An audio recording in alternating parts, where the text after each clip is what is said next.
संध्या बचपन से ही पढ़ाई लिखाई में कमजोर थी। रंग उसका सांवला था, नाक नक्शा भी बाकी लड़कियों की तुलना में इतना खास न था। ऊपर से भगवान ने दांतों की बनावट भी टेढ़ी मेढ़ी दी थी। जब संध्या छोटी थी तो बचपन में स्कूल के बच्चे चिढ़ाते थे।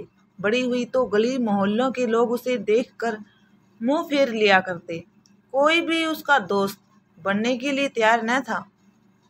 उसके रिश्तेदार भी कुछ खास उसे भाव नहीं दिया करते।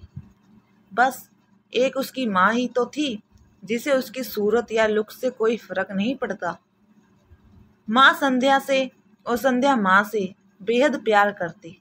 दुनिया भर की आलोचनाओं को सहने की शक्ति थी माँ में। और संध्या के लिए जब कोई उसे डफर बोल देता या जब कोई उसे बदसूरत बोल देता, जब संध्या को शादी के लिए देखने आए लोग उसे बिना पसंद किए लौट जाते, यहाँ तक कि जब खुद के पापा ही उसे मनहूस बोल देते, तब माँ ही तो थी जो उसे समझाती कि लोगों के बोलने से क्या होता है। तू तो मेरी प्यारी बेटी है। भगवान के किए इतने सारे अन्यायों के बावजूद संध्या जीना सीख गई थी। वह खुश रहना सीख गई थी। जो भी गिने चुने लोग उससे बातें करते, उन्हें चुटकुले सुनाकर हंसाया करती और खुद भी ठहाके लगाकर हंसा करती। इसके अलावा एक और बहुत बड़ी खूबी थी संध्या की। उसे खाना बनाने में बहुत मज़ा आता था। और ना सिर्फ खाना बनाने में मज़ा आता था, उसका बनाया खाना खाकर लोगों को जो स्वाद आता था वह उनको तृप्त कर जाता था। और यह उसमें अपने आप तो नहीं आया था। दुनिया के ठुकराए जाने के बाद उसने अपना सारा समय खाने की रेसिपीज की किताबें, रेडियो शोज और टीवी चैनल्स को समर्पित कर दिए थे। संध्या की तारीफ तो कोई भी नहीं करता, लेकिन उसके हाथों के बने खाने की तारीफ वह हर व्यक्ति करता जो उसे चखता।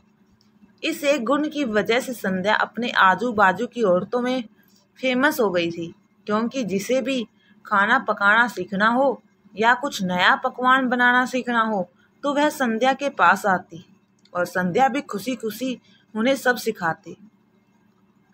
उसके पास आने वाली औरतें अच्छा खाना बनाना सीख जाती, लेकिन लाख कोशिश करने के बाद भी संध्या के हाथों का वह जादू जो सबको तृप्त कर जाता वह कोई ना सीख पाता।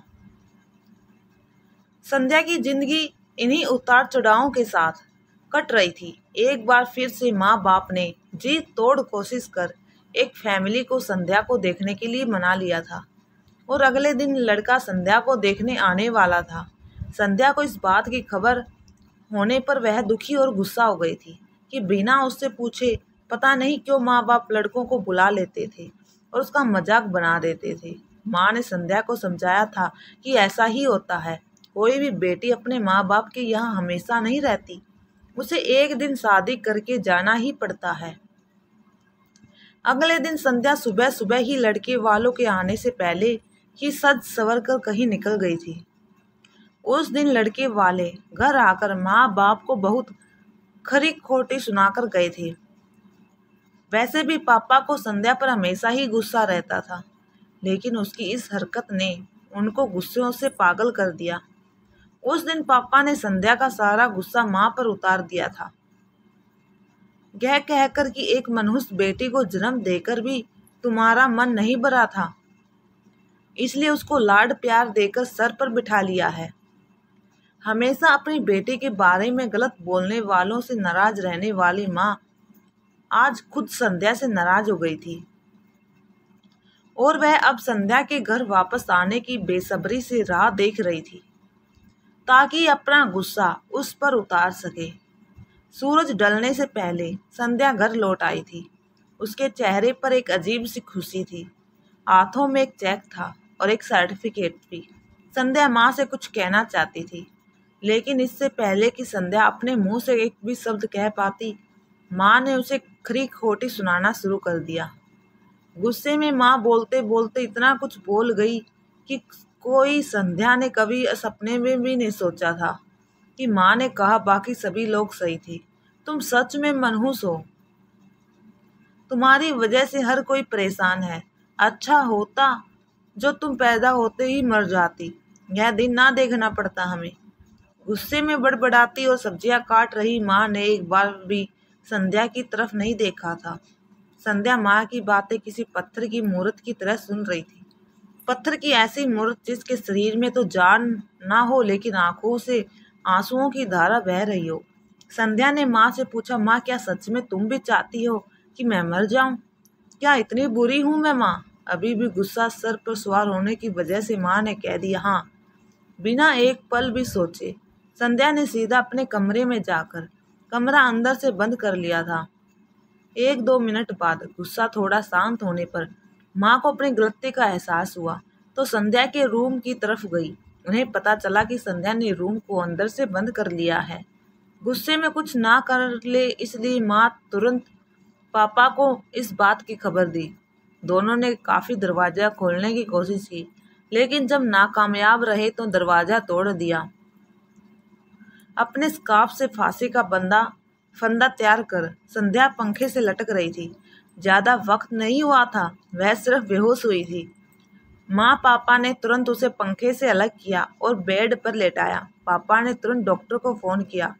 तब माँ का ध्यान बेहोश पड़ी संध्या के हाथ में पकड़ी एक चिट्ठी और पास ही में पड़े 5 लाख के चेक और 5 स्टार होटल में शेफ की नौकरी के लिए कन्फर्मेशन लेटर पर पड़ी जो संध्या अपने साथ ले आई थी।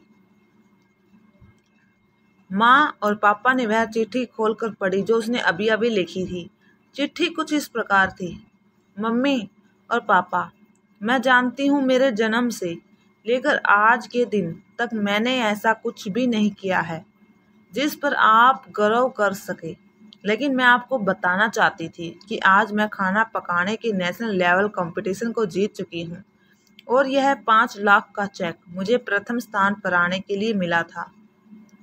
जजिस को मेरा खाना इतना पसंद आया था कि उन्होंने मुझे एक बहुत बड़े होटल में बतौर मास्टर शेफ की नौकरी के लिए कन्फर्मेशन लेटर ही दे दिया था। पूरी दुनिया मेरे खिलाफ है। मुझे इस बात का कभी भी फर्क पड़ा ही नहीं था और ना ही बाबूजी की कड़वी बातें मैंने अपने दिल पर ली थी, क्योंकि मैं जानती थी बाहर से सख्त दिखते मेरे बाबूजी अंदर से तो मुझे प्यार ही करते थे। प्यार ना करते होते तो बिना मांगे मुझे कपड़े, मिठाइयाँ, पटाखे ये सब ना ला कर देते। माँ के प्यार को कोई क्या बयान कर सकता है। मेरी माँ मेरे लिए मेरी सारी दुनिया थी। जब माँ मेरे साथ होती तो मुझे किसी बात की परवाह ना थी। मेरी माँ मेरी थी, इसलिए मुझे किसी और की ज़रूरत ना थी। मेरी माँ मेरे साथ नहीं है तो मेरी दुनिया मेरे साथ नहीं है, इसलिए मैं आज दुनिया को ही अलविदा कहकर जा रही हूँ। मैं जानती हूँ आपने कभी ना कभी भगवान से यह दुआ जरूर मांगी होगी कि अगले जन्म में मेरे जैसी औलाद ना मिले, लेकिन मैं हमेशा यह प्रार्थना करती थी कि अगले जन्म में तो क्या, मेरे हर जन्म में मुझे आप जैसे ही माता पिता मिले। और आज भी यही प्रार्थना करके उसी भगवान के पास जा रही हूँ। चिट्ठी पढ़ते पढ़ते माँ और पापा सर से पांव तक पछतावे में डूब गए थे और बेहोश पड़ी संध्या के सर पर हाथ फेरते हुए फूट फूट कर रो रहे थे।